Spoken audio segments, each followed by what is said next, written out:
За баярлалаа. Та бүхнийхээ өмнө Монгол Ардын намын залуу гишүүдийг Юкулигэмэн хүрэлцэн ирсэн залуу гишүүн Цэрэн Надуудыгаа хүндэтгэн урьж байна. За ингээд сайн байцгаана уу? Та бүхэндээ өдрийн мэндийг хүргье. Журмын нөхөд, ах эгч, азаа буурлууд, үеийнгийн найзууд маань байна. Нэг сайхан үг байдیں۔ Өнгөрсөн үеэ үгүйсэж байна эднэр. Өнгөрсөн үеүгээ гар бугаар бодох юм бол ирээдүйд чинь их бугаар бодно шүү гэж сайхан үг байдیں۔ Америк 200 жил болохтой нэг өдөр босоогүй юм шүү. Өнөөдөр Баян Хонгор аймаг жаргал сайхан дарга үед ийм сайхан болчиход байгаа зүйл биш ээ.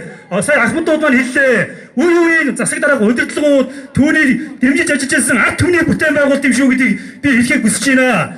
Өнөөдөр Монгол улсын эдийн засаг ямар байдалтай байгааг та бүхэн мэдж байгаа. Эдийн засаг шалтгаан болсон. Үндсэн 5 салбар байхгүй болсон. Хөдөө аж ахуйн салбар эдгээрээ хэвчсэн.